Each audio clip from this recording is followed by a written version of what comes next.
वागीशाद्या सुमनसः सर्वार्थानामुपक्रमे विकासमन्दहासां स्फुरदिन्दीवरलोचनाभिरामाम् अरविन्दसमानसुन्दरास्याम् अरविन्दासनसुन्दरीमुपासे शरदिन्दुसुन्दररुचिश्चेतसि सा मे गिरां देवी अपहृत्य तमः सततमर्थानखिलान् प्रकाशयतु। श्रुतिस्मृतिपुराणानामालयं करुणालयं नमामि भगवत्पादशङ्करं लोकशङ्करं।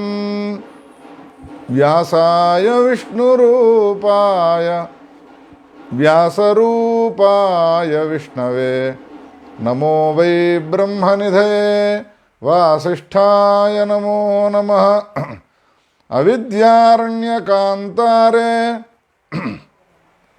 भ्रमतां प्राणिनां सदा विद्यामार्गोपदेष्टारं विद्यारण्यगुरुं श्रये। विद्याविवेकेन पारं संसारवारिधेः प्रापयत्यनिशं भक्तान् तं विद्यारण्यमाश्रये। पुरुषार्थकथाख्यानां यः सुधानामयन्निधिः तदिमं कथयन्त्यार्याः पुरुषार्थसुधानिधिम्। संसारानलसन्तप्तान् अनन्यशरणान् भुवि जन्तूनाप्यायति सदा पुरुषार्थसुधानिधिः। य इमं शृणुयान्नित्यं पुरुषार्थसुधानिधिं स हि सर्वपुराणार्थश्रवणस्य फलं लभेतु। श्रीकृष्ण गोविंद हरे मुरारे हे नाथ नारायण वासुदेव। हे नाथ नारायण वासुदेव। हे नाथ नारायण वासुदेव। हर हर शंभो गिरिजाबंधो शिव शिव शंकर भूतपते। गिरीश महापज्जलधेरस्मान् उद्धर दीन कृपा जलधे। गौरी शंकर भगवान की जय। जगद्गुरु शंकराचार्य भगवान की जय। व्यास भगवान की जय।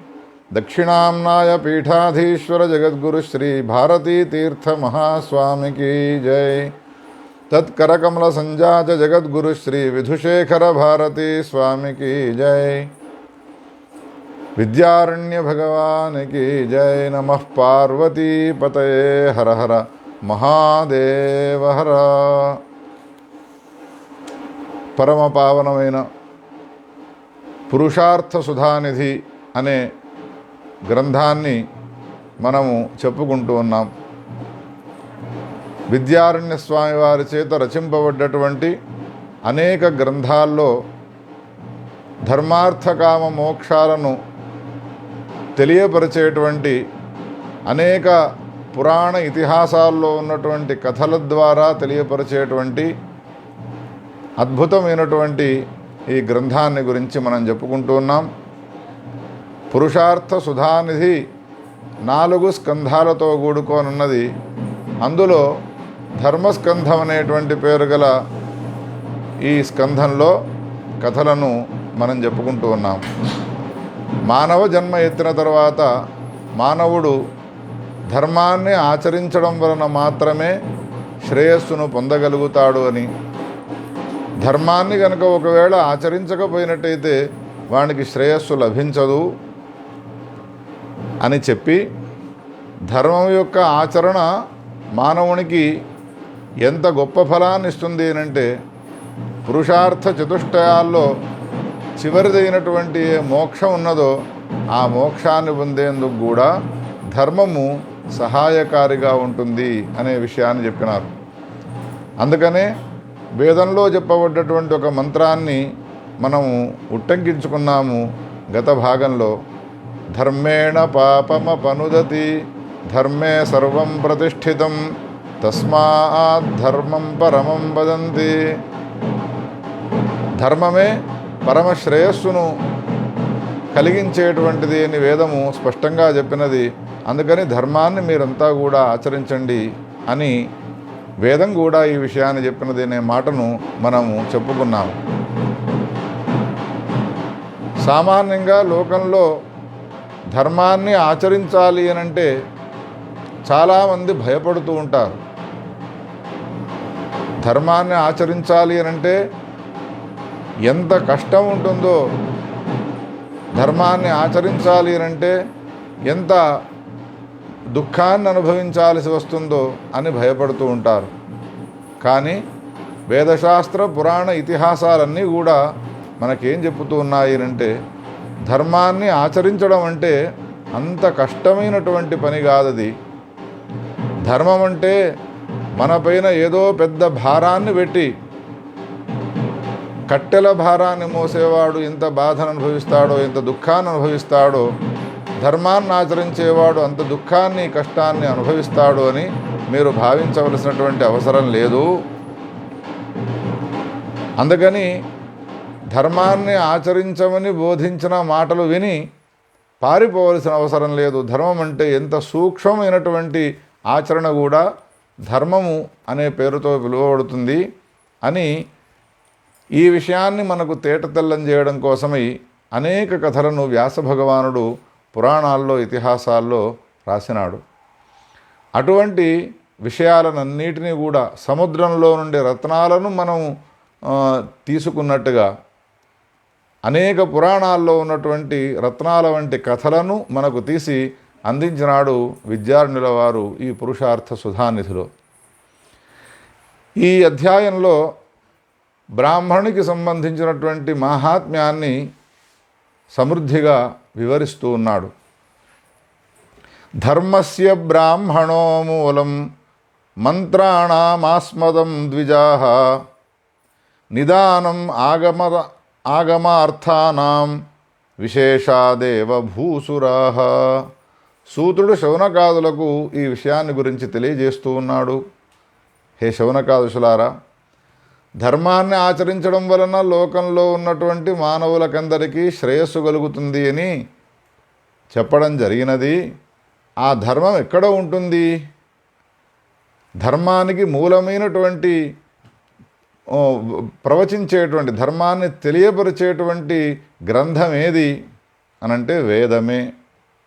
వేదంలో ధర్మాన్ని గురించి విపులంగా వర్ణింపబడ్డది. అటువంటి ధర్మానికి మూలమైనటువంటి ఏ వేదం గలదో ఆ వేదాన్ని నిరంతరం అధ్యయనం చేసేటువంటి ఏ బ్రాహ్మణులు ఉన్నారో ఆ బ్రాహ్మణులను విశేషంగా గౌరవించాలి, సన్మానం చేయాలి వాళ్ళను.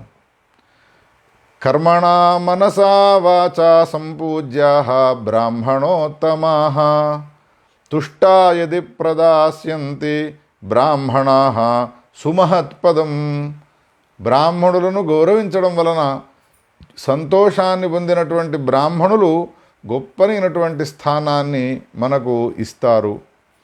సంతోషాన్ని వాళ్ళకు కలిగించేందుకోసమై వాళ్ళ విషయంలో కర్మణ సేవ చేసే విషయంలో కానీ, మనస్సుతో వాళ్ళను గౌరవించే విషయంలో కానీ, వాక్కులతో అనునయమైనటువంటి మాటలు మాట్లాడే విషయంలో కానీ అనుకూలంగా మనం ప్రవర్తించినాము.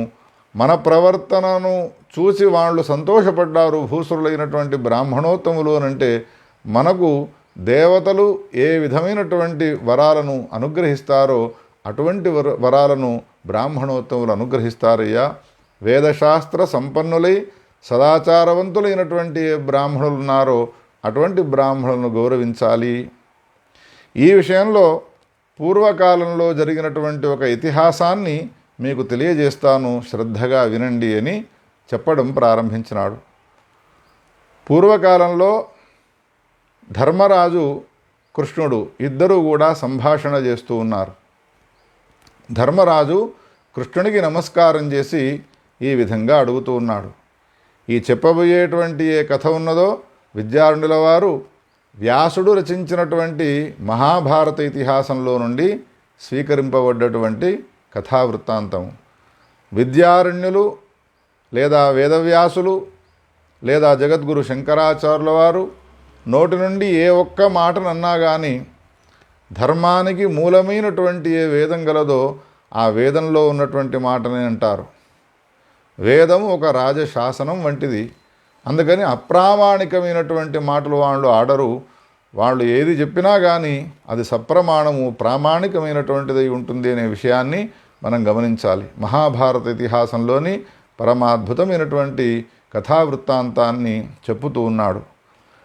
ధర్మరాజు కృష్ణుణ్ణి ఈ విధంగా అడుగుతూ ఉన్నాడు, హే కృష్ణ, త్రైలోక్యే సర్వభూతానాం కశ్రేష్ఠో యదు పుంగవ కేన వా పూజ్యసే త్వం చ తుష్యసే కేన కర్మణ. హే కృష్ణ, నేను నిన్నొక ప్రశ్న వేస్తాను, నా ప్రశ్నకు నీవు సమాధానం చెప్పవయ్యా ధర్మరాజు అంటూ ఉన్నాడు.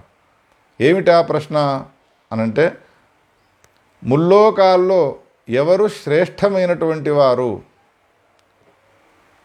ఈ ప్రశ్నకు అనుబంధంగా ఇంకొక ప్రశ్న ఏం వేస్తూ ఉన్నాడు అనంటే, ఎవరి చేత నీవు పూజింపబడుతూ ఉన్నావు?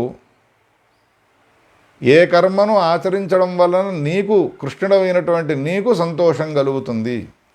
నేను అడిగినటువంటి ఈ ప్రశ్నకు నాకు సమాధానం చెప్పవయ్యా అని ధర్మరాజు కృష్ణుణ్ణి అడిగినాడు. ఈ అడిగినటువంటి ప్రశ్నకు సమాధానంగా కృష్ణ పరమాత్మ చెప్పుతూ ఉన్నాడు, బ్రాహ్మణ సర్వవర్ణానాం పరమో గురు ఉచ్యతే తస్మాత్ అభ్యధిక కోవా న భూతో న భవిష్యతి. హే ధర్మరాజా, వేదశాస్త్ర పురాణ ఇతిహాసాలనన్నిటినీ అధ్యయనం చేసి సదాచారవంతుడై ఉండి శాంతుడు, దాంతుడు, ఇంద్రియ నిగ్రహం కలిగినటువంటి ఏ బ్రాహ్మణోత్తముడున్నాడో, తపస్వి అయినటువంటి ఏ బ్రాహ్మణోత్తముడున్నాడో ఆ బ్రాహ్మణోత్తముడే ముల్లోకాల్లో అందరికన్నా శ్రేష్ఠుడైనటువంటి వాడు. ఈ చెప్పిన విశేషణాలనన్నిటినీ కూడా మనం గమనించాలి. వానికన్నా శ్రేష్ఠుడైనటువంటి వాడు ఈ బ్రహ్మాండంలో ఇదివరకు లేడు, ఇక ముందు కూడా ఉండడు.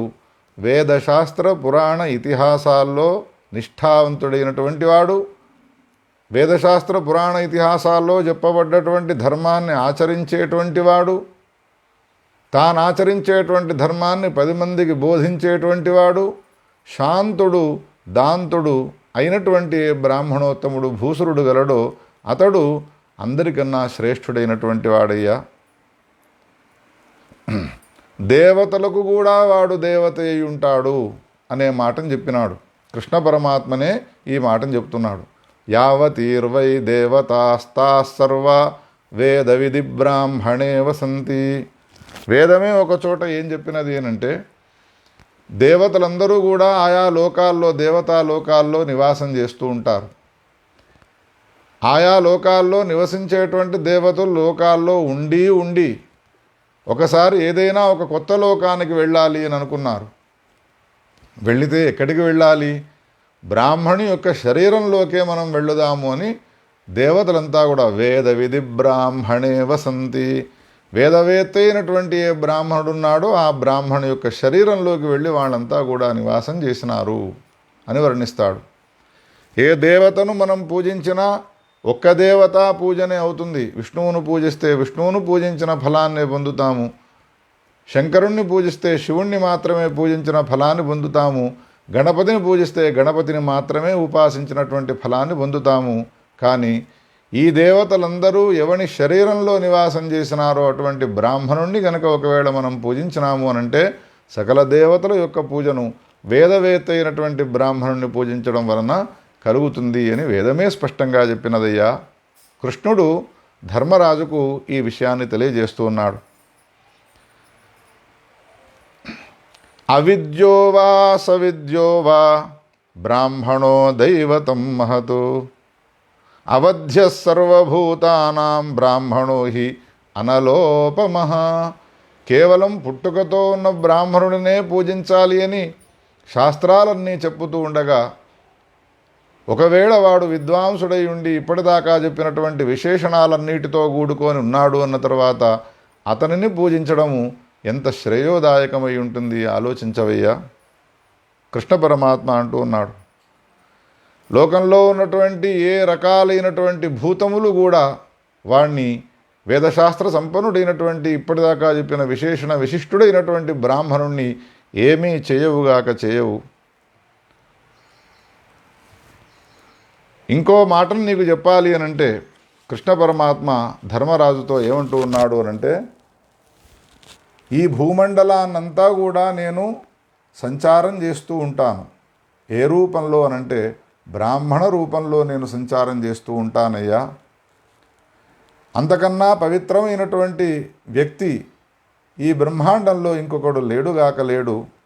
అందుకని వేదశాస్త్ర సంపన్నుడు వినీతుడైనటువంటి ఏ బ్రాహ్మణుడు గలడో అతన్ని అర్చయేత్ సతతం భక్త్యా బ్రాహ్మణాన్ భూమి దైవతాన్ అని ఈ విధంగా బ్రాహ్మణు యొక్క శ్రేష్ఠత్వాన్ని గురించి వర్ణించి ధర్మరాజుకు ఈ విషయంలో బ్రాహ్మణుడు మన చేత పూజలనంది సంతుష్టాంతరంగుడై మనకు అనేక రకాలైనటువంటి వరాలు ఇస్తాడు. అందుకని సదాచార సంపన్నుడైనటువంటి బ్రాహ్మణుని పూజించాలనే విషయాన్ని నీకు పదే పదే చెప్పుతూ ఉన్నానయ్యా అని బ్రాహ్మణుడిని పూజించడం వలన వచ్చేటువంటి ప్రయోజనం ఏమిటి అనే విషయాన్ని తెలియపరచడానికి ఒక ఇతిహాసాన్ని చెప్పడం ప్రారంభించినాడు.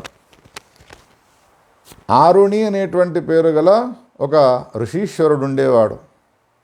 ఆయన చాలా గొప్పవాడు. అనేక వేదాలను శాస్త్రాలను అధ్యయనం చేసినాడు. వేదశాస్త్ర పురాణ ఇతిహాసాల్లో ఉన్నటువంటి ధర్మాలనన్నిటినీ కూడా ఆచరించినాడు. అంతఃకరణ శుద్ధి చేసుకునేందుకోసమై సర్వాన్ని వదిలిపెట్టి అరణ్యానికి వెళ్ళి భగవత్ చింతన చేస్తూ తపస్సులో తన జీవనాన్ని కొనసాగిస్తూ ఉన్నాడు, తపస్సును చేస్తూ ఉన్నాడు. దేవిక అనేటువంటి పేరు గల నదీ తీరంలో ఆయన తనకు సంబంధించినటువంటి తపస్సును కొనసాగిస్తూ ఉన్నాడు. ఈ విధంగా ఒక ఆశ్రమాన్ని నిర్మించుకొని ఆరుణి అనేటువంటి పేరు గల ఈ ఋషీశ్వరుడు దివ్యమైనటువంటి తపస్సును ఆచరిస్తూ ఉన్నటువంటి సమయంలో ఒకనాడు ఆ దేవికా నదిలో స్నానం చేయడం కోసమై తాను ప్రయాణమై వెళ్ళినాడు. దేవికా నదిలో స్నానం చేయడానికి పూనుకున్నాడు. స్నానం చేసి ఆ నదిలో నుండి బయటికి వస్తూ ఉన్నాడు. ఇంతలో ఒక వ్యాధుడు అమ్ముల పొదలో ఉన్నటువంటి బాణాన్ని తీసి ధనుస్సుకు ఎక్కుపెట్టి ఈ ఆరుణి అనేటువంటి పేరు గల ఋషీశ్వరుణ్ణి సంహారం చేయడం కోసమై పూనుకున్నాడు. అప్పుడు భగవాన్ నామాన్ని నమ్ముకొని భగవంతుణ్ణి నమ్ముకొని అంతఃకరణ శుద్ధి కోసమై తపస్సు చేస్తూ కాలాన్ని గడపాలి అనుకున్నటువంటి ఆరుని తనను సంహారం చేయబోయేటువంటి ఆ వ్యాధుణ్ణి చూచినాడు. తం దృష్ట్వా క్షుభితో విప్రో వ్యాధం భయ నిపీడితః. కానీ ఆ సమయంలో అతనికి భీకరాకారుడైనటువంటి ఆ వ్యాధుణ్ణి చూడగానే ఒక రకమైనటువంటి భయం వేసినది. భయం వేసిన సమయంలో, కష్టాలు వచ్చిన సమయంలో చేయాల్సిన పనేమిటి అనంటే భగవన్నామాన్ని కీర్తించాలి. ఈ విషయం ఆయనకు వెన్నతో పెట్టినటువంటి విద్య. చిన్ననాటి నుండి వేదశాస్త్ర పురాణ ఇతిహాసాలన్నింటినీ అధ్యయనం చేసినవాడు కాబట్టి ఆయన తనను చంపడానికి ఎదురుగా వచ్చినటువంటి యమధర్మరాజు కన్నా భీకరాకారుడైనటువంటి వ్యాధుణ్ణి చూచి మరణమాసన్నమైనది అనేటువంటి విషయాన్ని గమనించినటువంటి వాడై ఒక మంత్రాన్ని జపిస్తూ ఉన్నాడు. ఆ మంత్రం ఏమిటి అనంటే నారాయణ నారాయణ జయ గోవింద హరే, నారాయణ నారాయణ జయ గోపాల హరే, ధ్యాయన్నారాయణం దేవం తస్థౌ మృతమయో ద్విజ. ఇక నాకు మరణం ఆసన్నమైనది, వీడు తప్పకుండా నన్ను సంహారం చేస్తాడు అని భావించి నారాయణ నామాన్ని జపించడం ప్రారంభించినాడు. మరి వచ్చినటువంటి వాడు వ్యాధుడు కదా, వీడేమి రాక్షసుడు కాదు కదా, నిన్ను చంపితే ఏం ప్రయోజనము అని ప్రశ్న వేస్తే నాపైన ఉన్నటువంటి ఉత్తరీయాన్ని, నాపైన ఉన్నటువంటి ఆభరణాలను దోచుకొని పోతాడు. ఆ వేసుకున్నటువంటి యజ్ఞోపవీతము, పెట్టుకున్నటువంటి ఇంకేమైనా దొంగకు చెప్పే లాభము అనే శాస్త్రాన్ని దృష్టిలో ఉంచుకొని నా సంహారం వలన నా సమీపంలో ఉన్నటువంటి ఈ పంచపాత్ర ఉద్ధరిని చాలు వానికి. అందుకోసమై ఈ ప్రయత్నం చేస్తూ ఉన్నాడు వీడు. కానీ ఈ అంత్య సమయంలో భగవన్నామాన్నే నేను ఉచ్చరిస్తాను అని నామాన్ని గట్టిగా ఉచ్చరిస్తున్నాడు. నారాయణ గోవింద వాసుదేవ అనేటువంటి నామాన్ని గట్టిగా ఉచ్చరిస్తూ నిలబడ్డాడు. అమ్ముల పొదలో ఉన్నటువంటి బాణాన్ని తీసి సంధించి సంహారానికి సంహారాన్ని చేయడం కోసమై ఎప్పుడైతే ఈయన ప్రారంభం చేసినాడో, చంపడానికి పూనుకున్నాడో, కానీ భగవన్ నామాన్ని ఉచ్చైశ్వరంతో ఉచ్చరించిన ఆ బ్రాహ్మణి నోటి నుండి వచ్చినటువంటి నామాన్ని వినగానే ఒక్కసారి వాడిలో మార్పు కలిగినది. మార్పు కలిగి ఏం చేసినాడు? చంపడానికి బదులు చేతిలో ఉన్నటువంటి ధనుర్బాణాలను కింద పారవేసినాడు. నారాయణ గోవింద వాసుదేవ అని కళ్ళు మూసుకొని గట్టిగా ఉచ్చరిస్తూ ఉన్నాడు. ఇంకేమిటి, క్షణకాలంలో అమ్ముల పొదలో ఉన్న బాణాన్ని తీసి సంధించినాడు, నన్ను చంపబూనుకున్నాడు, ఆ బాణం వచ్చి నాకు తాకుతుంది అని అనుకున్నాడు. కానీ క్షణం గడిచినది, 1 నిమిషమైనది, 2 నిమిషాలైనా కానీ బాణం వచ్చి తనకు తాకక తాను మరణించకుండా ఉన్న విషయాన్ని గమనించి కళ్ళు తెరిచి చూసే వరకు చేతిలో ఉన్నటువంటి ధనుర్బాణాలను కింద వేసినటువంటి వాడి తనకు దీర్ఘదండ ప్రణామం చేసి నిలబడ్డటువంటి వ్యాధుణ్ణి చూచి ఆశ్చర్యపోయినాడు ఈ బ్రాహ్మణోత్తముడు. వ్యాధుడంటూ ఉన్నాడు, హంతుమిచ్చన్నహం బ్రహ్మన్ భవంతం ప్రాగిహాగతః ఇదానీం దర్శనాత్తేత్ర సామతి క్వగతా విభో. హే బ్రాహ్మణోత్తమ, నిన్ను నేను సంహారం చేయడం కోసమై వచ్చినాను. కానీ అంతటి క్రూర స్వభావం కలిగి ఉండి నిన్ను చంపాలనేటువంటి దుష్టభావం కలిగి ఉన్నటువంటి నేను అమ్ముల పొదలో ఉన్నటువంటి బాణాన్ని సంధించి చంపడానికి పూనుకున్నప్పటికీ కూడా నీవేం మంత్రం చదివినావో ఏమో నాకు తెలియదు, క్షణకాలంలోనే నాలో మార్పు వచ్చినది. ఆ దుష్టబుద్ధి ఏదైతే ఇప్పటిదాకా ఉండనో అది ఎక్కడికి పోయినదో నాకు ఆశ్చర్యమవుతున్నదయ్యా. ఏం మంత్రాన్ని నీవు చదివినావు? నీ దర్శనం కాగానే, నీ నోటి నుండి వచ్చినటువంటి ఆ వాక్కును వినగానే నాలో ఈ విధమైనటువంటి మార్పు కలిగినది అని దీర్ఘదండ ప్రణామం చేస్తూ ఉన్నటువంటి వాడై ఇంకా అంటాడు, ఇదివరకు నేను వేలాది వందలాది మందిని నేను సంహారం చేసినాను. మానవులను, స్త్రీలను, పురుషులను, ఒక్కరినేమిటి ఇద్దరినేమిటి, ఎన్ని రకాలైనటువంటి పశుపక్ష్యాదులున్నాయో అటువంటి ప్రాణులను కూడా నేను హింసించినాను.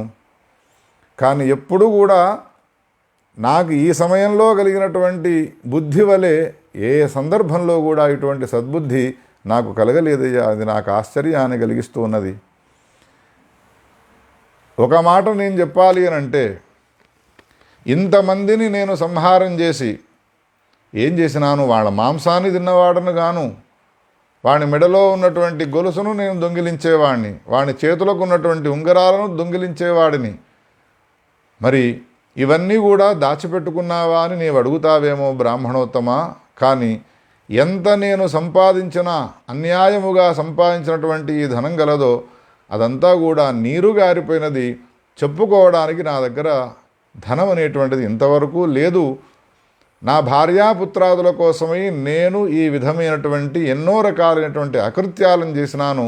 కానీ నాకు మిగిలింది ఏమిటి అని అంటే, ఇంతమందిని సంహారం చేయడం వలన కలిగినటువంటి పాపమే మిగిలిపోయినది, అధర్మమే నాకు మిగిలినది తప్ప నాకు ఇంకా ఒక సత్పురుషుని యొక్క దర్శనం చేయడం వలన వానిలో ఏ విధమైనటువంటి మార్పు కలిగినదో ఆలోచించండి శ్రోతలారా.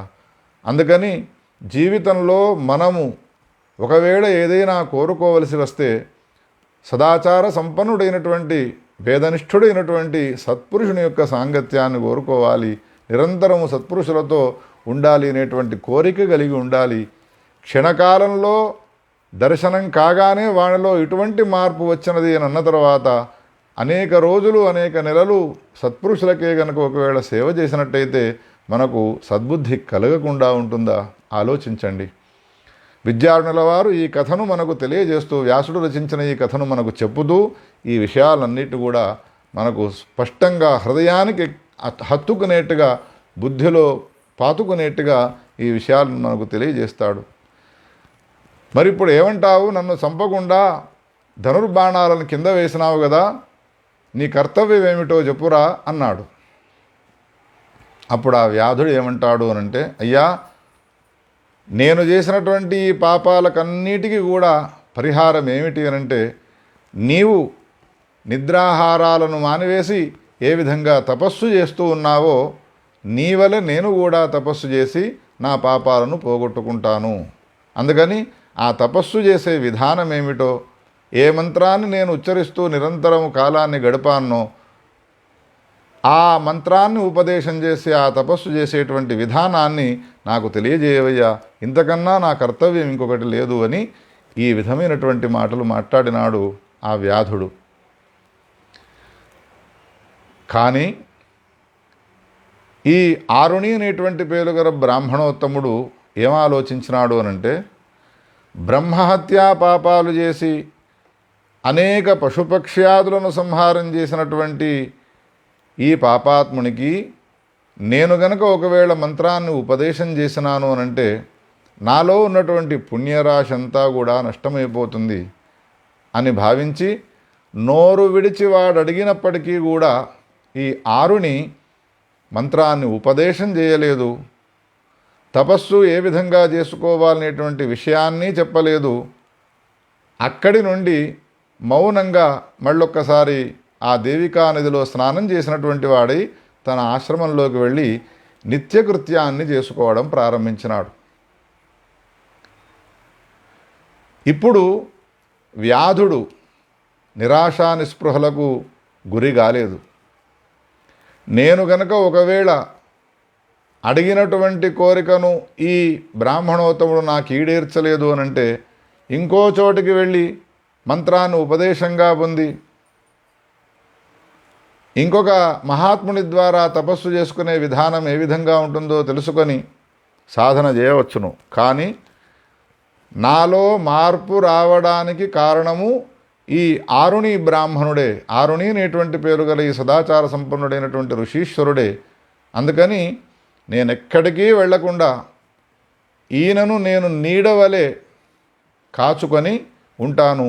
ఒకనాడు కాకపోతే ఒకనాడైనా నన్ను అనుగ్రహించకుండా ఉంటాడా ఈ మహాత్ముడు అని ఆయన స్నానం చేస్తూ ఉంటే దూరం నుండి స్నానం చేసే విధానాన్ని చూస్తాడు. ఆశ్రమంలోకి వెళ్ళి ఆశ్రమంలో ఆయన తపస్సు చేసుకుంటూ ఉంటే ఆశ్రమాన్నంతా కూడా శుభ్రం చేస్తూ ఆయన రక్షకుడై సేవ చేస్తూ దూరాన ఉంటూ ఉన్నటువంటి వాడై కాలాన్ని గడుపుతూ ఉన్నాడు. తావత్ వ్యాధేన విద్ధోసౌ సద్య ప్రాణైర్వియోజిత. ఇట్లా ఉంటూ ఉండగా ఒకనాడు దేవికా నదిలో స్నానం చేయడం కోసమై ఈ బ్రాహ్మణోత్తముడు వెళ్ళినాడు. స్నానం చేస్తూ ఉన్నాడు. సరిగ్గా ఆ సమయంలో ఒక పులి భయంకరమైనటువంటి గర్జన చేస్తూ ఉన్నటువంటిదై ఆ ప్రాంతంలో ఈయనను సంహారం చేయడం కోసమే దేవికా నదిలో స్నానం చేస్తూ ఉన్నటువంటి ఆరుణి బ్రాహ్మణుణ్ణి సంహారం చేయడం కోసమై పూనుకున్నది. కనురెప్పలు వేయకుండా కళ్ళను రెప్పలు ఏ విధంగా రక్షిస్తూ ఉన్నాయో ఆ విధంగా ఈ ఆరుణి బ్రాహ్మణుణ్ణి నాకేదైనా సన్మార్గాన్ని ఉపదేశం చేసేవాడు ఇతనేని భావించి విశ్వసించి ఈ వ్యాధుడు ఆయనను కనిపెట్టుకోనున్నాడు కదా. నదిలో స్నానం చేయడం కోసమై వెళ్ళిన ఈయనను కళ్ళతో చూస్తూ ఉన్నాడు. పులి వచ్చే విషయాన్ని కూడా గమనించినాడు. అమ్ముల పొదిలో ఉన్నటువంటి బాణాన్ని సంధించి ఒక్కసారి ఆ పులిని సంహారం చేసినాడు. భయంకరమైనటువంటి శబ్దధ్వనిని చేస్తూ ఉన్నది అది. నేలపైన పడిపోయే సమయంలో ఆ శబ్దధ్వనిని వినగానే నీళ్లలో స్నానం దేవికా నదిలో స్నానం చేసినటువంటి ఆరుని తనకు భయం వచ్చినప్పుడల్లా చేసేటువంటి ఒక చర్య ఉన్నది. ఇప్పుడే మనం కథలో విన్నాము. వ్యాధుడు భయంకరాకారుడై తనకు కనిపించగానే ఏం చర్య చేసినాడు? నారాయణ నారాయణ జయ గోవింద హరే, నారాయణ నారాయణ జయ గోపాల హరే అన్నాడు. సరిగ్గా ఇప్పుడు మళ్ళీ తనకు భయం వాటిల్లినది. ఆ భీకరమైనటువంటి పులి శబ్దధ్వనిని విన్నటువంటి వాడై ఏదో ఆపద నాకు రాబోతున్నది అని భావించినటువంటి వాడై ఒక్కసారి నారాయణ గోవింద వాసుదేవ అని ఉచ్చైశ్వరంతో ఉచ్చరించినాడు. ఉచ్చరించగానే ఏ పులిని వీడు సంహారం చేసినాడో వ్యాధుడు ఆ పులి నేలపైన పడి ప్రాణత్యాగం చేసినది. కానీ ఆ పులి శరీరంలో నుండి ఒక దివ్యమైనటువంటి దేహాన్ని ధరించినటువంటి పురుషుడు ఆవిర్భవించినాడు. ఆ దేవికా నదీ తీరంలో ఈ వ్యాధుడు ఉన్నాడు, ఆరుణి బ్రాహ్మణుడు ఉన్నాడు. వీళ్ళిద్దరు తప్ప ఇంకెవరు కూడా లేరు. ఈ దివ్యమైనటువంటి దృశ్యాన్ని చూస్తూ ఉన్నారు. వ్యాధుడు పక్కన నిలబడి జరుగుతున్నటువంటి వృత్తాంతాన్నంతా కూడా కనిపెడుతూ ఉన్నాడు. దివ్యమైనటువంటి రూపాన్ని ధరించినటువంటి పురుషుడు ఆ పులి శరీరంలో నుండి ఆవిర్భవించి 2 చేతులు జోడించి ఈ ఆరుణి అనేటువంటి పేరు గల ఋషీశ్వరునికి నమస్కారం చేస్తూ, త్వత్ప్రసాదాదహం విప్రముక్త పాప్మా నిరామయః ఇత్యుక్తో బ్రాహ్మణః ప్రాహ కోసి త్వం పురుషర్షభ. అయ్యా బ్రాహ్మణోత్తమ, నీ వలన నేను శాపం నుండి విముక్తిని పొందినాను, నన్ను అనుగ్రహించినావు, అనేకానేక కృతజ్ఞతలను సమర్పిస్తూ ఉన్నాను. తమరికి 2 చేతులు జోడించి నమస్కారం చేయడం కన్నా ఇంకా నేను చేసేటువంటి సేవ ఏమున్నది కనుక అని కృతజ్ఞతలను సమర్పించుకుంటూ ఉన్నాడు. అప్పుడు ఈ ఆరుణి అతనిని అడుగుతూ ఉన్నాడు, ఏమయ్యా, ఎవరవు నీవు? ఎందుకు నీకు ఈ పులి శరీరం అనేటువంటిది వచ్చినది? నేను చేసినటువంటి ఏ కార్యం వలన, ఏ పుణ్యం వలన నీకు ఈ పులి శరీరం నుండి విముక్తి కలిగినదో నాకు విస్తారంగా చెప్పవయ్యా అని ఆ బ్రాహ్మణోత్తముడు ఆరుని ఆయనను అడిగినాడు. అడిగితే అప్పుడు పులి శరీరంలో నుండి ఆవిర్భవించినటువంటి ఆ దివ్యాకృతి కలిగినటువంటి పురుషుడు చెప్పుతూ ఉన్నాడు తన వృత్తాంతాన్ని. ఈ విషయాన్నంతా కూడా పక్కన ఉన్నటువంటి వ్యాధుడు వింటూ ఉన్నాడు. ఏమంటూ ఉన్నాడు అనంటే, అయ్యా, పూర్వకాలంలో నేను దీర్ఘబాహు అనేటువంటి పేరు గల ఒక రాజుగారిని ఉండేవాడను. క్షత్రియ కులంలో పుట్టి రాజ్యాన్ని పరిపాలన చేస్తూ ఉండేటువంటి వాడను.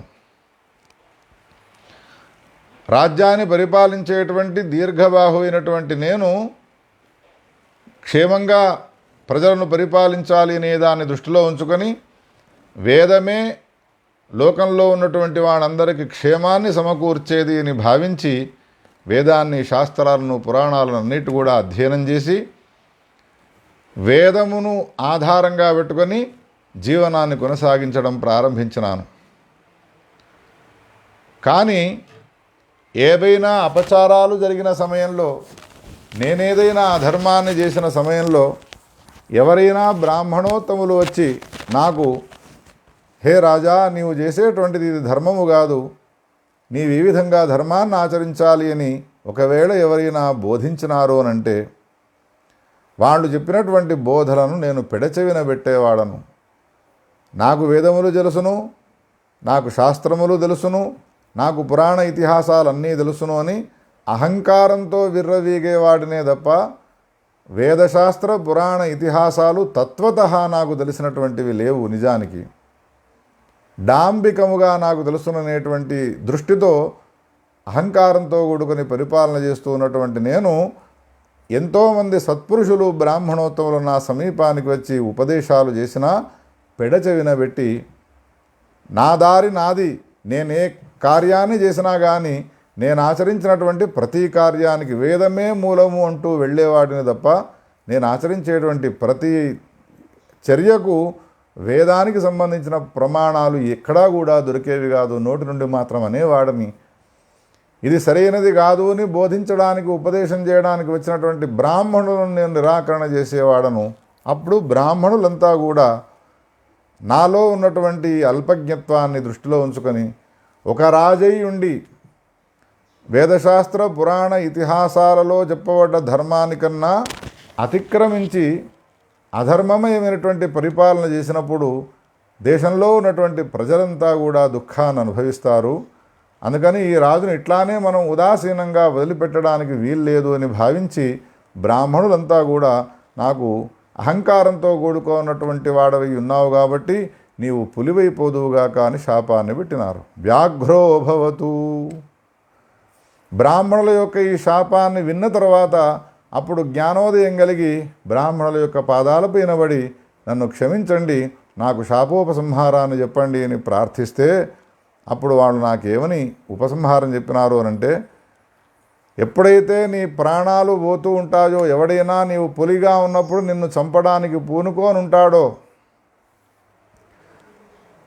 మరణించే సమయంలో వ్యాఘ్ర రూపంలో ఉన్నటువంటి నీవు మరణించే సమయంలో భగవంతుడి అయినటువంటి నారాయణమూర్తికి సంబంధించిన నామాన్ని, నారాయణ అనే నామాన్ని కనుక నీవు విన్నావు అనంటే తప్పకుండా నీకు ఈ వ్యాఘ్ర శరీరం తొలగిపోతుంది, మళ్ళీ నీకు దివ్యదేహం అనేటువంటిది ఏర్పడుతుంది అనే మాటను చెప్పి వాళ్ళు వెళ్ళిపోయినారయ్యా.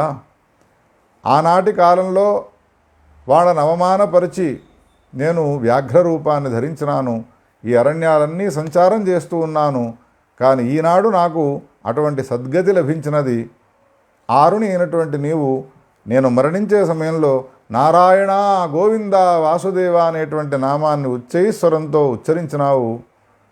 శ్రోష్యతే ద్విజముఖ్యాత్తు నమో నారాయణేతి చ తదా స్వర్గగతిస్తుభ్యం భవితా నాత్ర సంశయ. ఆ బ్రాహ్మణులు సూచించిన ప్రకారంగా నాకు దివ్యదేహం వచ్చినది, నేను నమస్కారం చేసి బయలుదేరుతూ ఉన్నాను అని విమానాన్ని అధిరోహించినటువంటి వాడై స్వర్గలోకానికి వెళ్ళిపోయినాడు. ఇప్పుడు మనము ఈ కథను విన్న తర్వాత ఒక ఆలోచన చేయాలి. ఏమిటి అనంటే, ధర్మార్థకామ మోక్షాలను తెలియపరిచేటువంటి కథలను చెప్పుతూ ధర్మస్కంధం అనేటువంటి పేరు గల మొదటి స్కంధంలో ఈ కథను ఉట్టంకించినాడు విద్యారణ్యుల వారు. వేదవ్యాసుడు చెప్పిన మహాభారతంలోని కథను మనకు చెప్పినాడు. ఏమిటి ఇందులో చెప్పబడ్డటువంటి ధర్మము అనంటే, మరణించే సమయంలో ప్రతి జీవుడు భగవంతునికి సంబంధించిన నామాన్ని వింటే చాలు. అంటే ఇంకా ఎంత గొప్పైనటువంటి స్థానం వస్తుందో మనం ఆలోచించాలి. వింటేనే వానికి సద్గతి లభించినది అన్న తర్వాత మరణించే సమయంలో గనక ఒకవేళ భగవన్నామాన్ని అన్నాడు అనంటే వానికి సద్గతి లభించకుండా ఉంటుందా? చివరికి ఆయన ఉత్తమ లోకాల్లోకి వెళ్ళిపోయినాడు, స్వర్గలోకానికి వెళ్ళిపోయినాడు. పక్కన ఉన్నటువంటి ఈ దృశ్యాన్నంతా కూడా చూస్తూ ఉన్నటువంటి వ్యాధుడున్నాడో ఆ వ్యాధుడు ఇప్పుడు ఇదివరకే ఈ ఆరుని యొక్క గొప్పతనాన్ని తెలుసుకున్నటువంటి వాడి కళ్ళను కనురెప్పలు ఏ విధంగా రక్షిస్తూ ఉన్నాయో ఆ విధంగా రక్షిస్తూ సేవ చేస్తూ దూరం నుండి ఆయన విషయంలో సేవాభావంగా ఒక భృత్యునిగా ఉన్నాడు ఈ వ్యాధుడు. ఇప్పుడు ఈ దృశ్యాన్ని చూసిన తర్వాత ఇంత మహామహితాత్ముడైనటువంటి ఈయనను మళ్ళొక్కసారి నమస్కారం చేసి ప్రార్థన చేయాలి అని అనిపించినది. దీర్ఘదండ ప్రణామం చేసి 2 చేతులు జోడించి నమస్కారం చేసి అడుగుతూ ఉన్నాడు, అయ్యా బ్రాహ్మణోత్తమ, నేను ఇదివరకు తమరిని ఒక కోరిక కోరుకున్నాను, ఇప్పుడైనా నా ఈ కోరికను అనుగ్రహిస్తారా, మన్నిస్తారా, ఈడేరుస్తారా అని ప్రార్థన చేస్తూ ఉన్నాడు. అనేక నెలల తరబడి దేవికా నదిలో స్నానం చేసినాడు వీడు. మంత్రానుష్ఠానం చేస్తూ ఉన్నటువంటి నన్ను సేవ చేస్తూ ఉన్నాడు. ఇతరమైనటువంటి ఏ దుష్ట చర్యలు ఇంతవరకు వాడు చేసేవాడో, పాపకర్మలను ఆచరించేవాడో, అధర్మాలను ఆచరించేవాడో వాటన్నిటిని కూడా మానుకున్నాడు. ఇదంతా కూడా ఒక ప్రాయశ్చిత్తం వలె జరిగిపోయినది. ఇప్పుడు ఈ ఆరుని బ్రాహ్మణుడు ఆ వ్యాధుడిని అడుగుతూ ఉన్నాడు, ఏమి కోరిక రాది అనంటే, స్వామి నాకు తపస్సు చేయాలనేటువంటి కోరిక ఉన్నది కదా, తపస్సును చేసుకునేటువంటి విధానాన్ని, ఒక మంత్రాన్ని నాకు ఉపదేశం చేయవయ్యా అని ప్రార్థన చేసినాడు. అప్పుడు చాలా సంతుష్టాంతరంగుడైనటువంటి వాడై ఆరుని ఆయనకు మంత్రాన్ని ఉపదేశం చేసి, తపఃకురుష్వ సాధోత్వం నియతో మమ సన్నిధౌ, నా సమీపంలోనే నీవు తప్పకుండా తపస్సును ఆచరించు అనేటువంటి ఆదేశాన్ని చేసినటువంటి వాడై వేదశాస్త్ర పురాణ ఇతిహాసాలలో ఉన్నటువంటి ఎన్ని రకాలైనటువంటి ధర్మాలున్నాయో ఆ ధర్మాలన్నీ కూడా ఆ వ్యాధునికి తెలిసేట్టుగా చేసినాడు. ధర్మములనన్నిటినీ తెలిసేట్టుగా ఈ బ్రాహ్మణోత్తముడు చేసినాడు కాబట్టి ఆ వ్యాధుడు ధర్మములు తెలుసుకున్నటువంటి వ్యాధుడు కాబట్టి ధర్మవ్యాధునిగా కీర్తింపబడ్డాడు. ధర్మవ్యాధుని కథను మనమంతా కూడా లోకంలో వింటూనే ఉంటాము. వ్యాధునికి ఈ ధర్మాలన్నీ ఎట్లా తెలిసినాయి అనంటే సదాచార సంపన్నుడైనటువంటి ఒక బ్రాహ్మణునికి సేవ చేయడం వలన. భవాన్ అంతేకాకుండా సత్యనిష్టతో కూడుకొని నీవు తపస్సును ఆచరించినావు కాబట్టి ఈనాటి నుండి లోకంలో ఉన్నటువంటి వాళ్ళంతా కూడా నిన్ను ఈ పేరుతో పిలుస్తారు, వ్యాధుడు అని అనకుండా సత్యతపానామ ఋషిరాద్యో భవిష్యతి ఏవం దత్తవరో వ్యాధ కృతకృత్యో అభవత్ కిల. ఈ విధంగా బ్రాహ్మణుని యొక్క అనుగ్రహాన్ని పొందినటువంటి వాడై ఆ వ్యాధుడు కృతకృత్యుడైనాడయ్యా ధర్మానందన అని కృష్ణుడు ధర్మరాజుకు ఈ కథావృత్తాంతాన్నంతా కూడా చెప్పి చివరికి ఏమంటాడు అనంటే తస్మాత్ ద్విజప్రసాదేన కిన్న సిద్ధ్యతి భూసురాః పూజనీయా ద్విజాస్తస్మాత్ పూజితా సర్వసిద్ధిదాః.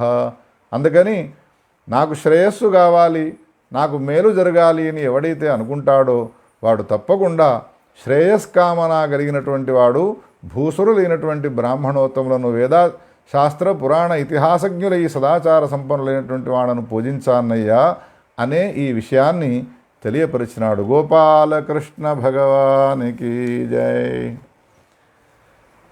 బ్రాహ్మణా హి మహాత్మానో వేద విద్యా సమన్వితాః తేషాం నిందా న కర్తవ్యా నావజ్ఞా చ కదాచన. ఇప్పుడే గడిచిన కథలో ఒక వేద మంత్రాన్ని మనం విన్నాం. వేద విధి బ్రాహ్మణే వసంతి తస్మాత్ బ్రాహ్మణేభ్యో వేద విద్భ్యో దివే దివే నమస్కుర్యాత్ నా శ్లీలంకీర్తయేత్. వేదవేత్త అయినటువంటి బ్రాహ్మణుని యొక్క శరీరంలో దేవతలంతా కూడా నివసిస్తారు. అందుకని పదే పదే బ్రాహ్మణునికి 2 చేతులు జోడించి వేదవేత్త అయినటువంటి బ్రాహ్మణునికి నమస్కారం చేస్తూ ఉండాలి అన్నారు. అని ఆ మంత్రం అక్కడికి ఆగక నా శ్లీలంకీర్తయేత్, బ్రాహ్మణునికి సంబంధించినటువంటి అశ్లీలాన్ని ఎప్పుడూ కూడా కీర్తించడానికి వీల్లేదు.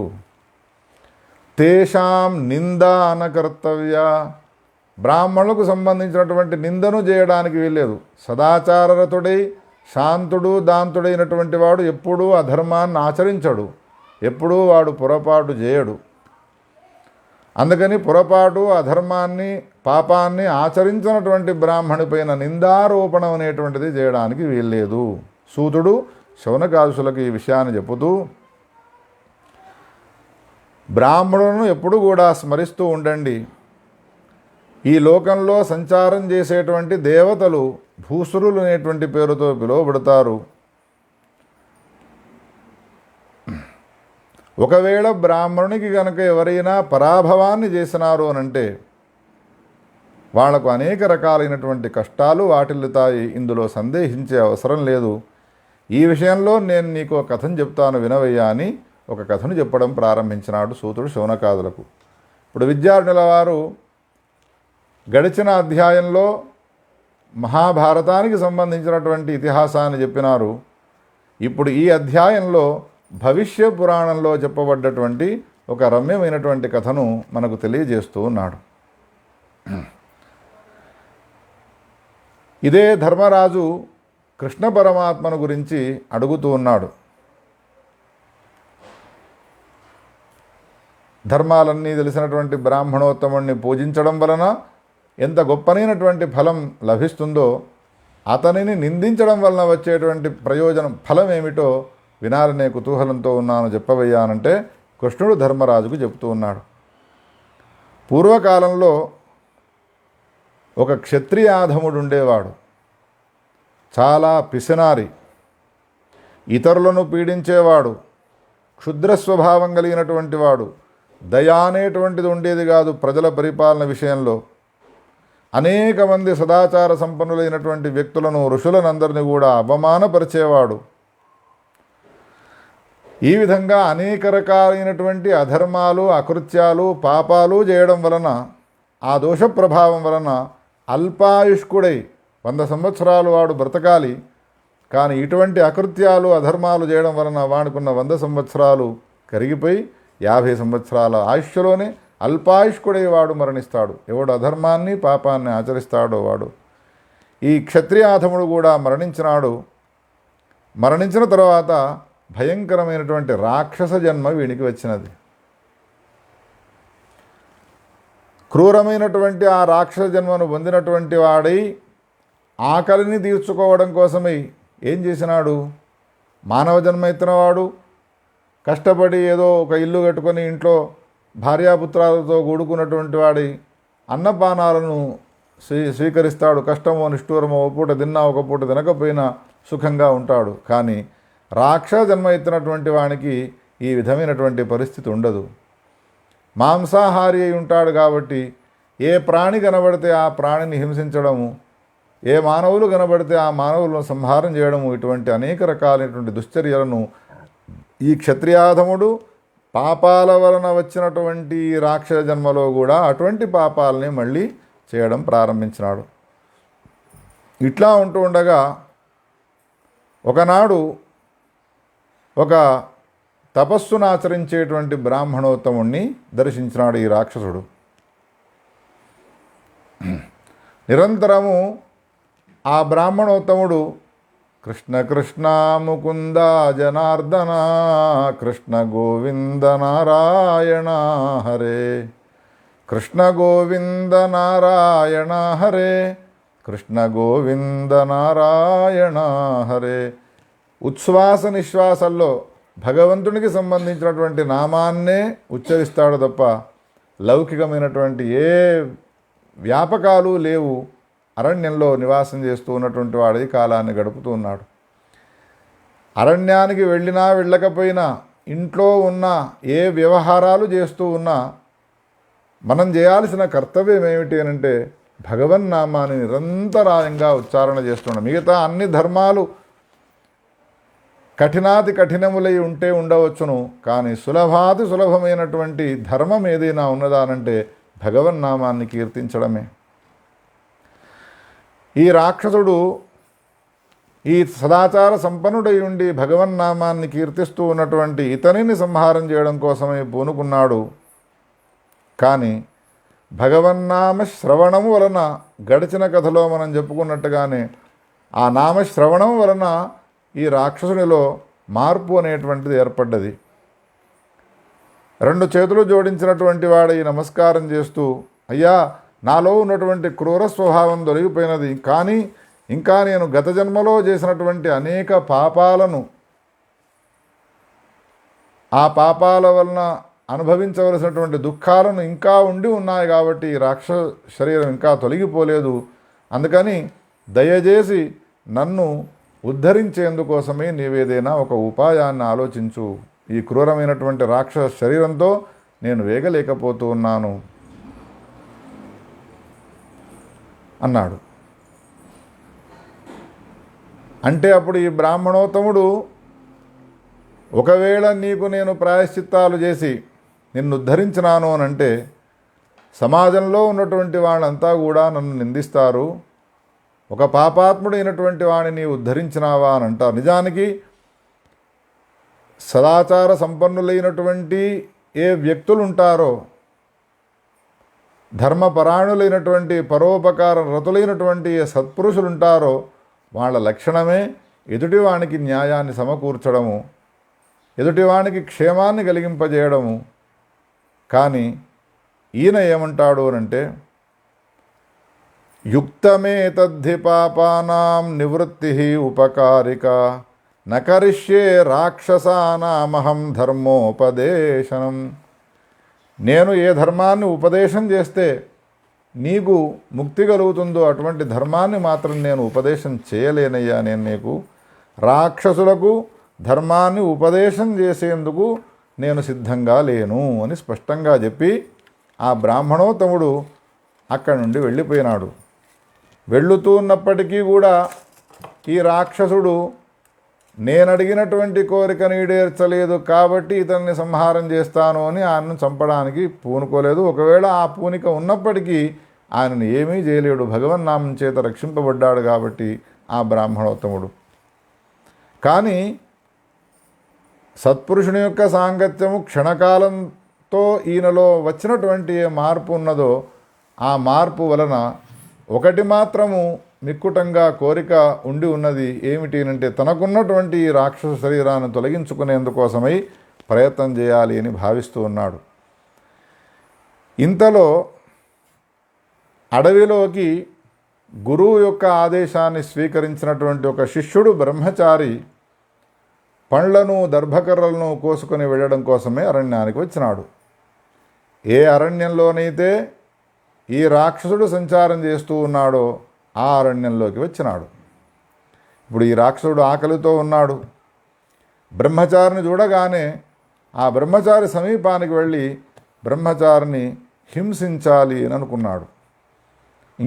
ఇదివరకు ఆయనలో ఉన్నటువంటి హింసా ప్రవృత్తి తొలగిపోయినది కదా అని మనం ప్రశ్న వేయవచ్చును.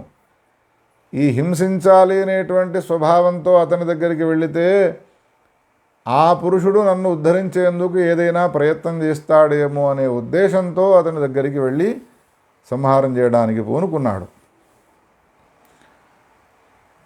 నా సమీపానికి నీవు వచ్చినావు, నా అరణ్యానికి నీవు వచ్చినావు, నేను సంచరించే అరణ్యంలో నీవు వచ్చి చేరుకున్నావు కాబట్టి నీ ప్రాణాలు పోయినట్టే. నిన్ను నేను సంహారం చేసి నేను ఆహారంగా స్వీకరిస్తాను నిన్ను అన్నాడు ఆ రాక్షసుడు. అప్పుడు ఈ వేదశాస్త్రాలు చదువుకున్నటువంటి బ్రాహ్మణ బ్రహ్మచారి బాలకుడు అతనితో ఏమంటూ ఉన్నాడు అనంటే రాక్షసునితో, అయ్యా రాక్షసోత్తమా, ఈ అరణ్యంలో ఉన్నటువంటి చెట్లకు కాసిన పండ్లనన్నిటినీ నేను మూటగట్టుకున్నాను. మా గురువుగారు యజ్ఞాగాది క్రతువులు ఆచరించేందుకోసం ఈ దర్భలు కావాలి అంటే దర్భకర్రలను కోసుకున్నాను. పూజలో ఉన్నటువంటి మా గురువుగారు నా పండ్లను నా తీసుకువెళ్ళేటువంటి ఈ దర్భకర్రల కోసం ఎదురు చూస్తూ ఉంటారు కాబట్టి నేను ఈ పండ్లను దర్భకర్రలను మా గురువుగారికి సమర్పించి ఆ తరువాత నీ సమీపానికి వస్తాను, హాయిగా నీవు నన్ను భక్షించవచ్చును అన్నాడు. ఇప్పుడు ఈ రాక్షసునిలో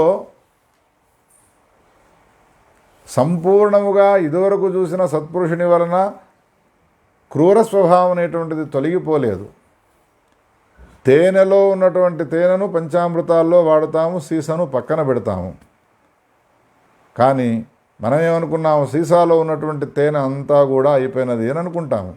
కానీ ఇంకో గంట తర్వాత ఆ సీసను కనుక చూసినట్టయితే అందులో ఇంకా కొంచెం తేనె మిగిలే ఉంటుంది. ఎట్లానో సత్పురుషుని యొక్క దర్శనం వలన తనలో ఉన్న క్రూర స్వభావం తొలగిపోయింది అని అనుకున్నాము.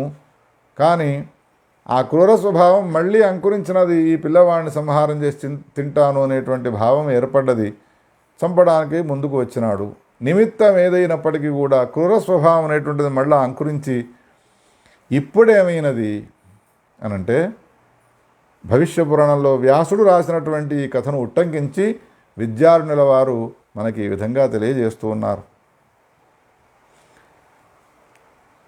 ముంచామ్యహమసందిగ్ధం కరోతి యది తద్భవాన్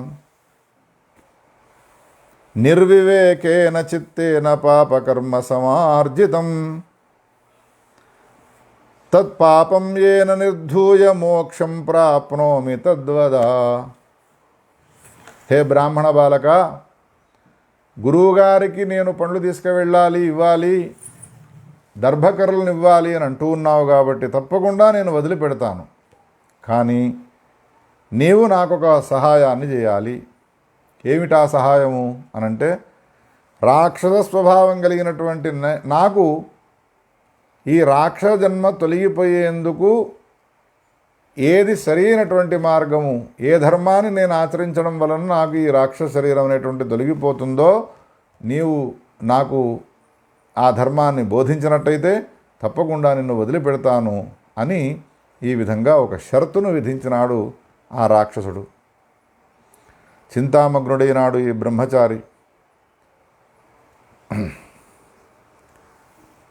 ఏవం వ్యాకుల చిత్తోసౌ మనసా శపథం వ్యధాతు. ఇప్పుడు ఆ ధర్మమేదో ఈ రాక్షసునికి చెప్పకపోయినట్టయితే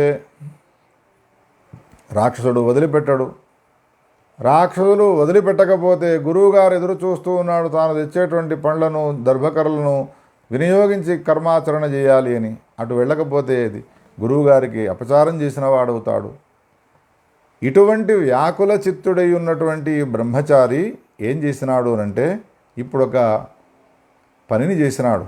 ఏమిటి ఆయన చేసినటువంటి పని? ఆ బ్రహ్మచారి చేసినటువంటి పని అంటే మనస్సులో ఒక విధమైనటువంటి శపథాన్ని చేస్తూ ఉన్నాడు. ఏమిటా శపథము? యది శుశ్రూషితో వహ్ని గురు శుశ్రూషణాదను వ్రతాని చ సుచీర్ణాని సప్తార్చి పాతు మాం తతః.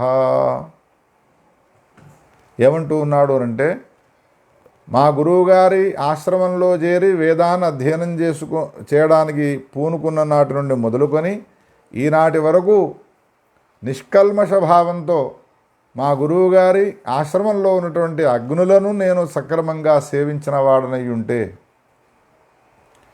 నిష్కల్మష భావంతో మా గురువుగారికి నేను సేవను చేసిన వాడనై అయ్యుంటే,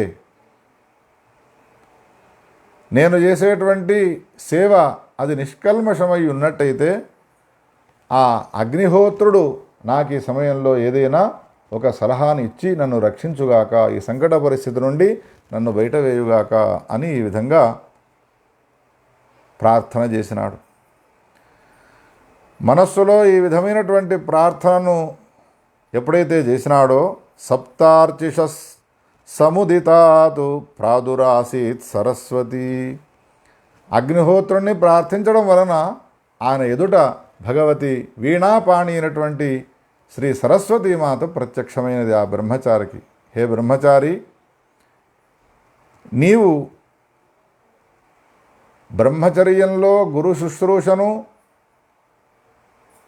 అగ్నిహోత్రాల యొక్క సేవను నిష్కల్మష భావంతో చేసినావు అనడంలో ఏమాత్రము సందేహం లేదు. అందుకే నేను నీ ఎదుట ప్రత్యక్షమైనాను. నీవు భయపడాల్సిన అవసరం లేదు. నీకు వచ్చినటువంటి ఈ సంకటం నుండి నేను నిన్ను తొలగిస్తాను, నీకున్నటువంటి ఈ సంకటాన్ని తొలగిస్తాను. నీ నాలుక పైన నేను ఉండి నీతో కొన్ని మాటలు అనిపిస్తాను, నీవు భయపడాల్సినటువంటి అవసరం లేదు అని ఆ సరస్వతీమాత బాలబ్రహ్మచారితో ఈ విధంగా అన్నది. విద్యారణ్యుల వారు భవిష్య పురాణంలో వ్యాసుడు చెప్పినటువంటి ఈ కథను చెప్పుతూ, ధర్మం అంటే మీరు భయపడకండి, ధర్మం అంటే యజ్ఞమో యాగమో అనుకునేరు. ఇప్పుడు ధర్మం ఏ ధర్మాన్ని ఆచరించినాడు ఈయన?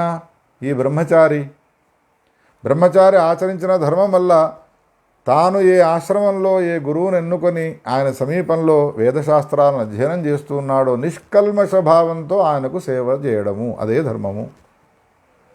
తనకు అప్పచెప్పినటువంటి అగ్నిహోత్రశాల ఏదైతే ఉన్నదో శాలను శుభ్రంగా ఉంచడం, అదే తనకు చెప్పినటువంటి ధర్మము. ఆ ధర్మాన్ని ఆచరించినాడు. అరణ్యాల్లోకి వెళ్ళి తపస్సులు చేయలేదు సరస్వతీదేవి ప్రత్యక్షం కావడానికి. స్వల్పమప్యస్య ధర్మస్య త్రాయతే మహతో భయాత్ అని భగవద్గీతలో కృష్ణ పరమాత్మ చెప్పినాడు. నీవు ఆచరించేటువంటి ఏ ధర్మం ఉన్నదో అది నీకు స్వల్పము అని అనిపించవచ్చును, కానీ భయంకరమైనటువంటి ఆపద నుండి నీకు రక్షణ కలిగిస్తుంది ఆ ధర్మము. ఈ విధంగా అద్భుతమైనటువంటి కథలను ఏరి విద్యారణుల వారు మనకు ఈ విధమైనటువంటి ధర్మమయ జీవనాన్ని కొనసాగించేందుకోసమే ఒక మార్గాన్ని ఉపదేశం చేస్తారు. తత్సర్వం కథయిష్యామి తతో మోక్షమవాప్స్యసి. తప్పకుండా ఈ రాక్షసు నుండి నీకు ముక్తి అనేటువంటిది లభిస్తుంది, నీ నాలుక పైన నేను ఉంటాను అని సరస్వతీదేవి అనుగ్రహాన్ని ఇచ్చినది. అప్పుడు ఈ బ్రాహ్మణుడు సాక్షాత్ సరస్వతీదేవియే తన నాలికపై వచ్చిన తర్వాత ఇంకా సందేహించేదేమున్నది? ఎదుట ఉన్నటువంటి ఈ రాక్షసితో ఈ విధంగా మాట్లాడుతూ ఉన్నాడు.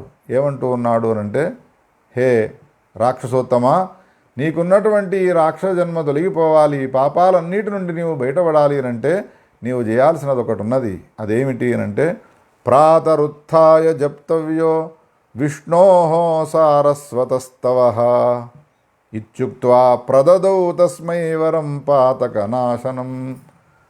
భగవన్నామాన్ని ఉచ్చరిస్తూ సరస్వతీదేవికి సంబంధించినటువంటి స్తోత్రాన్ని నీవు పఠించినట్టయితే తప్పకుండా నీకున్నటువంటి రాక్షస శరీరం తొలగిపోతుంది అని ఆ సరస్వతి స్తోత్రాన్ని చెప్పినాడు. ఇక్కడ బ్రహ్మచారి తాను స్వయంగా చెప్పడం కాదు, సాక్షాత్ సరస్వతీదేవియే నాలికపైన ఉండి ఆ సారస్వత స్తోత్రాన్నంతా కూడా ఆయనకు ధారపోసినది, వినిపించినది, వానికి నోటికి వచ్చేట్టుగా చేసినది.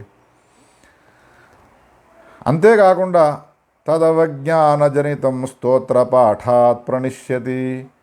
నీవు ఇదివరకు ఎవరెవరిని నీవు అవమానపరిచినావో, క్షత్రియాధముడవై ఉండి ఎన్ని అకృత్యాలను చేయాలో అన్ని అకృత్యాలను చేయడం వలన నీకు ఈ రాక్షస జన్మ వచ్చినదో, ఆ అకృత్యాల వలన నీవు అనుభవించబోయేటువంటి భయంకరమైనటువంటి పాపాలు ఉన్నాయో వాటన్నిటి నుండి నీవు విముక్తిని పొందుతావయ్యా అని ఈ స్తోత్రాన్ని ఉపదేశంగా చేసినాడు. అన్ని పాపాలు నీకు తొలగిపోతాయి అనేటువంటి మాటను కూడా చెప్పినాడు. అప్పుడు ఈ బ్రాహ్మణ బాలకునికి నమస్కారం చేసి స్తోత్రాన్ని ఎప్పుడైతే పారాయణం చేసినాడో, రాక్షసుడు తనకున్నటువంటి రాక్షస శరీరాన్ని తొలగించుకున్నటువంటి వాడి దివ్య దేహాన్ని ధరించి ఉత్తమ లోకాల్లోకి వెళ్ళిపోయినాడయ్యా ధర్మానందన అని కృష్ణుడు ధర్మరాజుకు ఈ కథావృత్తాంతాన్నంతా కూడా చెప్పి, ధర్మము అనంటే ఏమిటి అని అడుగుతూ ఉంటారు లోకంలో. గురువు యొక్క ఆశ్రమాన్ని శుభ్రపరచడము ధర్మము, గురువుకు సేవ చేయడము ధర్మము. అంతేకాదు గురువు ఉపదేశం చేసినటువంటి ఏదైనా ఒక స్తోత్రాన్ని, ఏదైనా ఒక భగవన్నామాన్ని ఉచ్చరించడము కూడా ధర్మమే. అటువంటి ధర్మాన్ని ఆచరించడం వలన ఆ రాక్షసుడు తనకున్నటువంటి రాక్షస శరీరం నుండి బయటపడ్డాడయ్యా. అహర్నిశం సదైవైతజ్జపన్ సారస్వతస్తవం సర్వపాప వినిర్ముక్తో విష్ణో స్థానమవాప్తవాన్. విష్ణుమూర్తి యొక్క స్థానాన్ని పొందినాడు ఈ స్తోత్రాన్ని పఠించడం వలన. అందుకని మనకున్నటువంటి దుఃఖాలు కష్టాలను తొలగించుకోవాలి అనంటే ధర్మాన్ని ఆచరించాలి. ఆ ధర్మం అంటే ఏదో కఠినమైనది అనేటువంటి భావాన్ని పొందవలసిన అవసరం లేదు. ఇప్పటిదాకా కథలో మనం విన్నట్టుగా అనేక రకాలైనటువంటి సులభమైనటువంటి రీతిలో ధర్మాలు ఉంటాయి. ఆ ధర్మాలను ఆచరించాలయ్యా. బ్రాహ్మణులను గౌరవించాలి, అది కూడా ధర్మమే. బ్రాహ్మణులను అగౌరవపరచకూడదు. అగౌరవపరిచి వేదశాస్త్రాల యొక్క నియమాలను ఉల్లంఘించడం వలన రాక్షస శరీరం వచ్చినది. గౌరవించి సన్మానం చేసి వాళ్లను గొప్పగా పూజించడం వలన గడిచినటువంటి కథలో మనం విన్నాము. ఆయన గొప్పనేటువంటి ఒక ఋషి స్థానమే వచ్చినది. సత్యతప అనేటువంటి పేరును పొందినటువంటి వాడు ఈ లోకంలో ఒక గొప్ప స్థానాన్ని పొందినాడు. తస్మాత్తు నావమంతవ్యా బ్రాహ్మణా భూతిమిచ్చత మోహాత్ అపి అవమంతా చేత్ మహద్దుఃఖం ప్రయాతి సహా. ఎవ్వరికీ దుఃఖాన్ని కలిగించకుండా ఉండడము, ఎవ్వరికీ హింసను కలిగించకుండా ఉండడము, అందులో సదాచార రతులైనటువంటి బ్రాహ్మణులను హింసించకుండా ఉండడం అనేటువంటిది కూడా ఒక ధర్మం అయి ఉన్నది. కాబట్టి ఇటువంటి ధర్మాన్ని ఆచరించి శ్రేయస్సును పొందాలి అని ఇటువంటి సులభమైనటువంటి ఉపాయాలను తెలియజేసేటువంటి వ్యాసుడు రచించిన పురాణ ఇతిహాసాల్లోని రత్నాలను తీసి విద్యార్థుల వారు మనకు ఈ పురుషార్థ సుధానిధిలో అనేక కథలను చెప్పుతూ ఉన్నారు.